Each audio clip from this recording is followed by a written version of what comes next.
Nvidia's new 20 series has finally been revealed, and the 10 series is continuing to drop in price. So which of these series should you buy?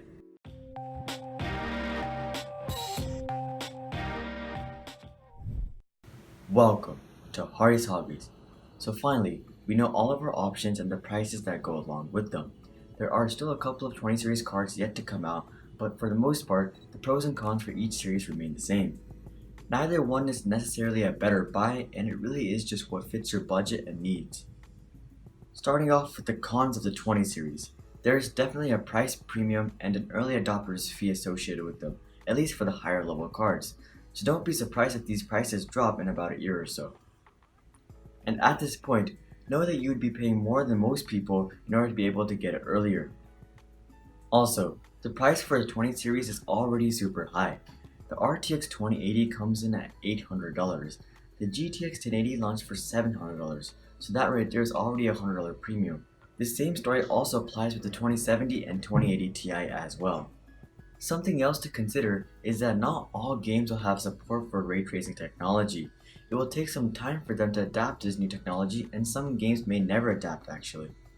As a result, even though you have to pay upfront for this feature, you may not actually use it for quite a while. And finally, real-time ray tracing is one of the biggest selling points of the RTX 20 series, and when you really think about it, it really just is shadows and details. So it is by no means a game changer, so before you buy a 20 series card, make sure to consider if you actually want to use ray tracing technology. Next up, the pros of the 20 series. If you buy a 20 series card, you will be getting the latest hardware available.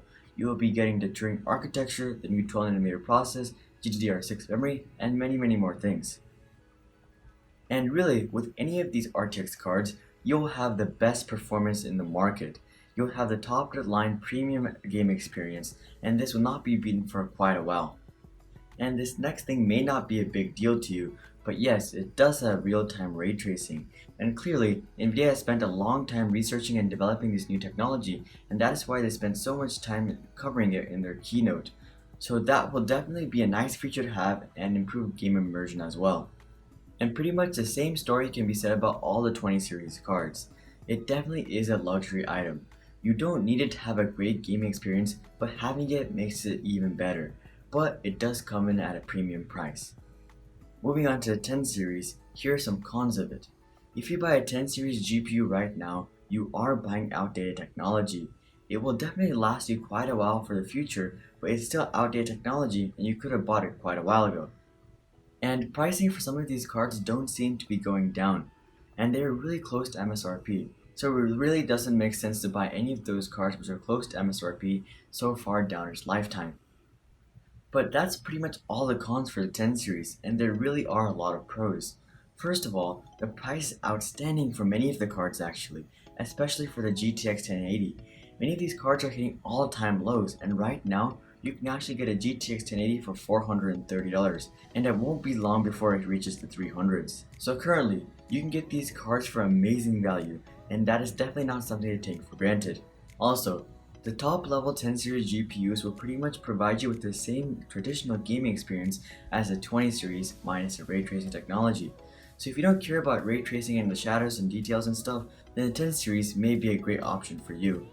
Also, while it is outdated, it will last you a very long time to come, especially the top tier cards like the 1070, 1080, and 1080 Ti. And finally, the 10 series is well established, so you won't have any issues with any games or programs, and you may run into some issues with the 20 series with like driver issues, but you will definitely not have that problem with the 10 series. And in the end, they are really both great options, and one option isn't really better than the other one. If you want the newest, best tech available, and you're okay with the premium price, then go with the 20 series.